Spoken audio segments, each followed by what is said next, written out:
Oriental funk, hard Oriental funk.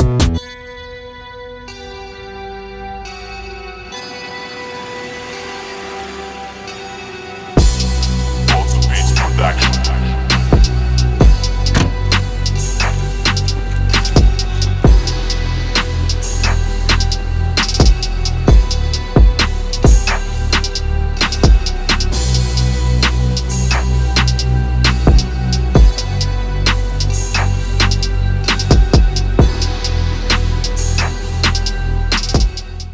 Hey, welcome to another day at the studio. I wanted to make some drone shots today, but unfortunately the weather is horrible.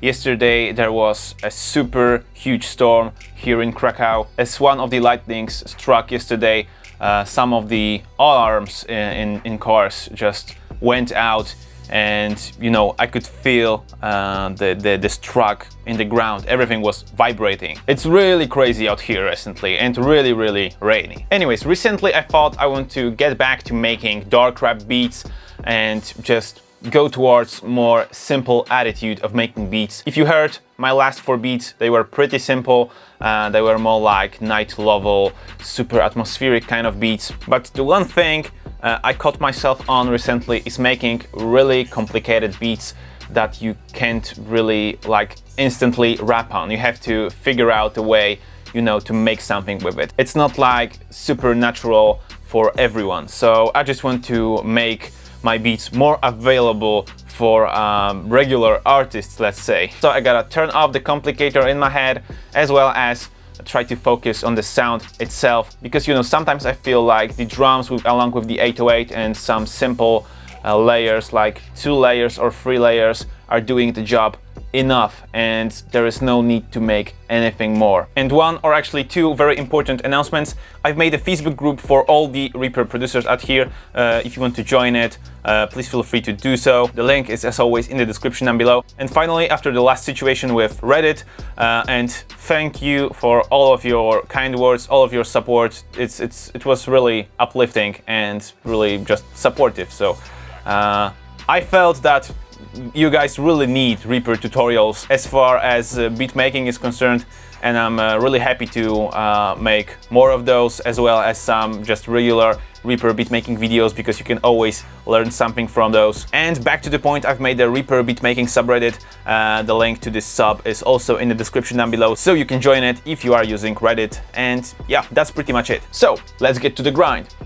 Okay, so here is an empty session opened in Reaper. Firstly, I want to create a hard sounding drum set, more aimed towards funk beats rather than trap beats. So I'm aiming more towards like old school kind of sound, lots of saturation, maybe a lower sounding snare with lots of the snap, and a really punchy kick, but thumpy at the same time. So it's not super hard hitting, it's also a little distorted, a little warmer. Okay, let's start from the kick. I've already loaded one of my favorite kick samples.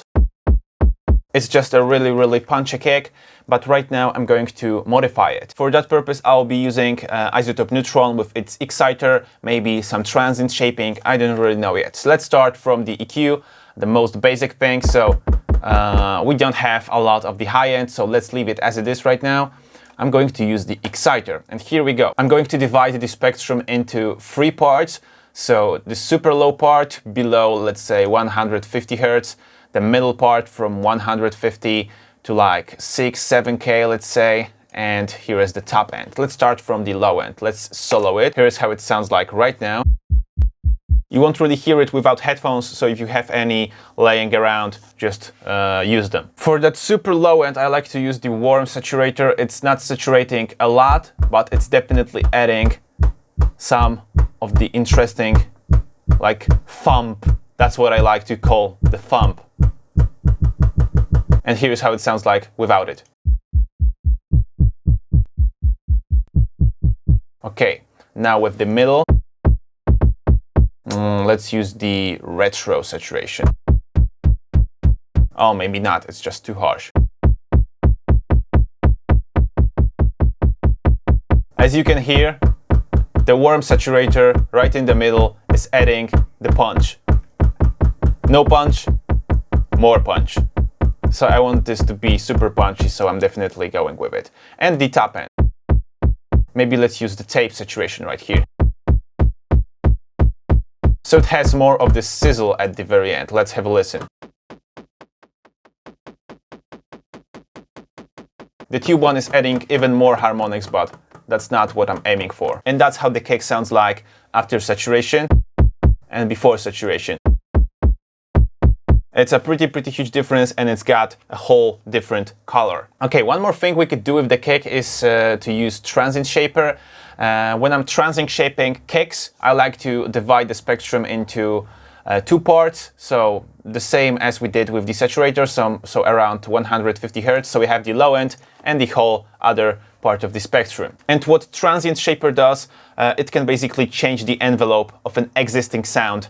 So for example, you can make your snare or kick more snappy, so you have more of the transient at the beginning, as well as you can decrease the transient. So if something is just too snappy, you can just calm it down. Let's lower the sustain. But the high end can be a little different.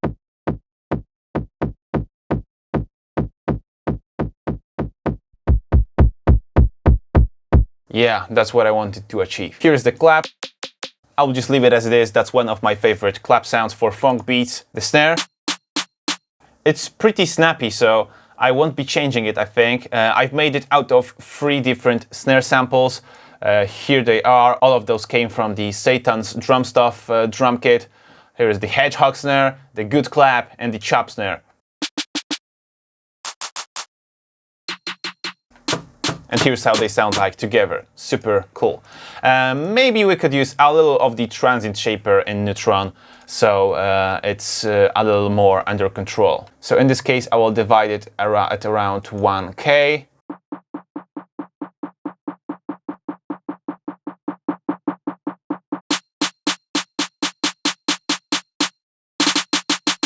Super cool. And here comes the hi-hat.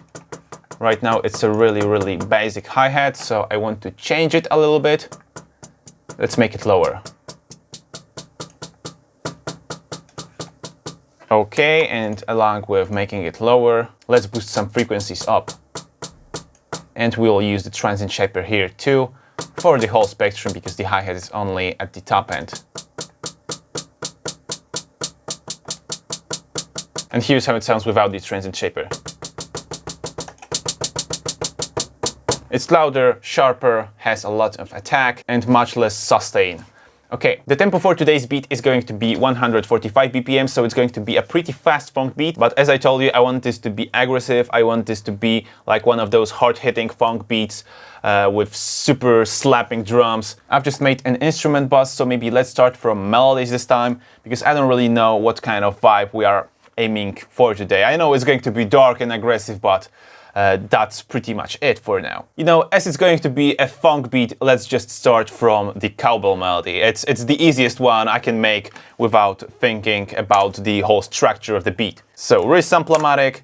Let's tune this sample up, and today for this purpose I'll be using Retune, which is a free tuner built into Reaper. Of course, firstly I'm changing the minimum volume to infinite, so I have the velocity, and I'm going to change the note mode to semitone shifted.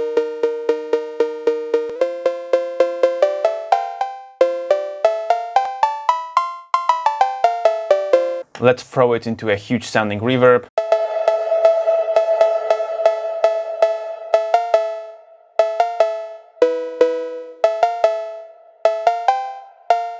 Let's record that one.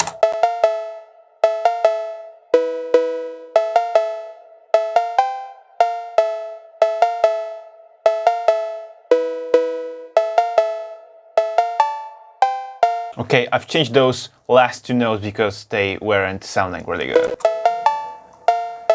Okay, and now let's record some drums, and then maybe we'll add some more samples. We'll definitely add some more samples, but now I can just, you know, kind of sort of see the rhythm I want to create.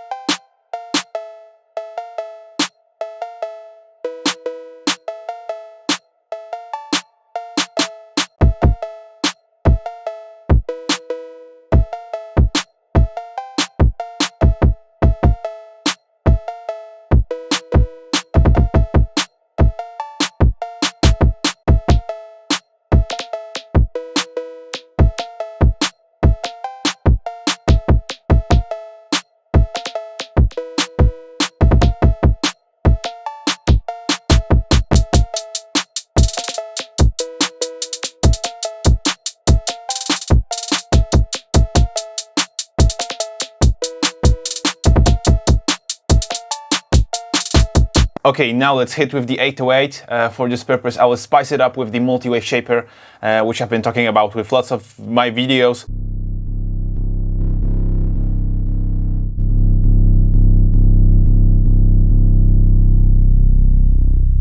And now let's finish it with iZotope Neutron. I've already prepared my preset for HARD 808. And now it's growling.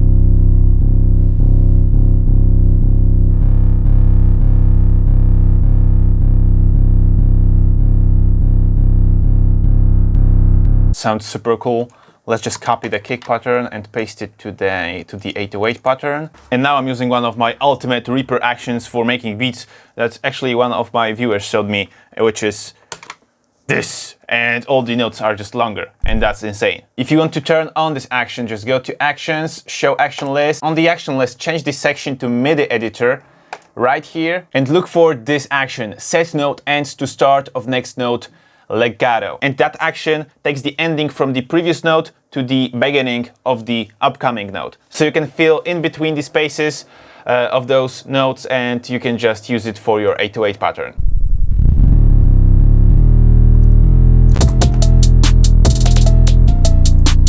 It's super hard, way too hard.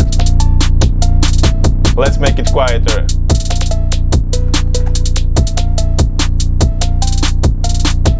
Okay, let's focus on the pattern.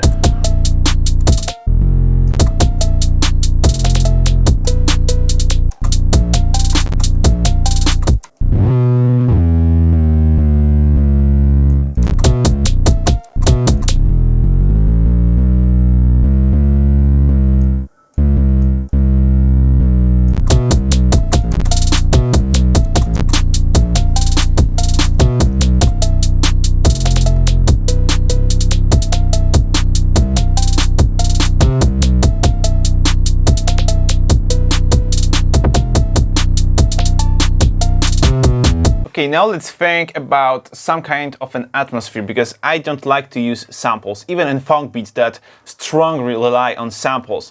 I just don't like the idea of getting someone else's sound and, you know, turning it into a commercial production. That's always like an issue for me, and I'm worried about, you know, the copyright and stuff. So I just stick to my own melodies, my own samples that I'm making. Let's look for something cool in Expand.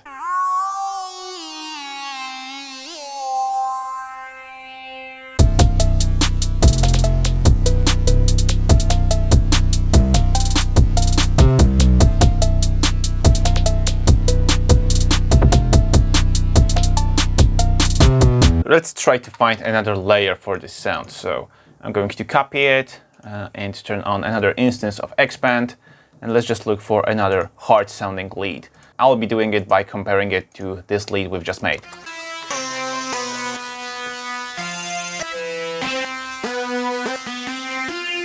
Maybe let's use this fluty kind of oriental sound.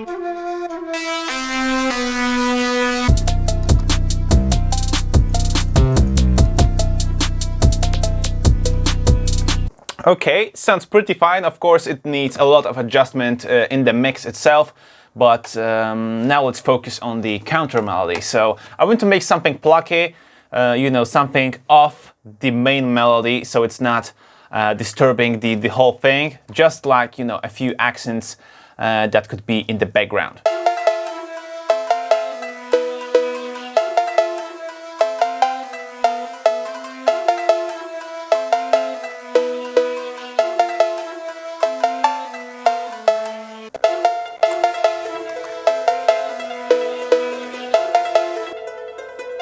And it sounds super dreamy now with those delays and reverbs.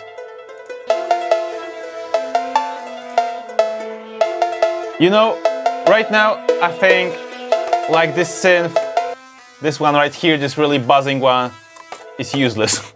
It just doesn't sound good with all of those oriental sounding instruments. Oriental funk, hard oriental funk. Okay, now let's add a few different sounds. I found this Asian chimes, I don't know how you actually pronounce this shit, but let's use this as a symbol.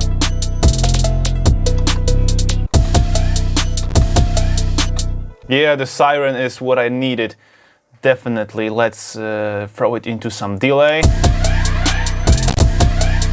Let's make it a little shorter so it's not that delayed.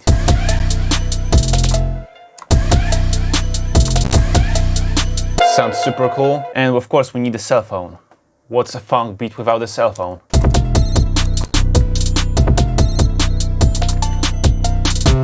And our cherry on the top of this funk cake will be just some random Memphis vocals I will just find in my sample packs. So I'm going to use a really popular sample among lots of funk beats, but let me just process it a little bit before you hear it. So first of all, let's make it quieter.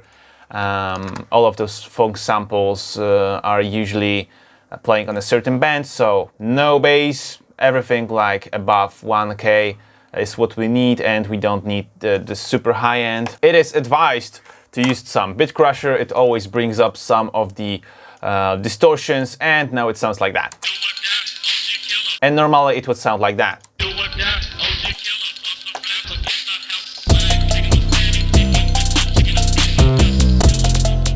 Yeah, this is it. I love this siren.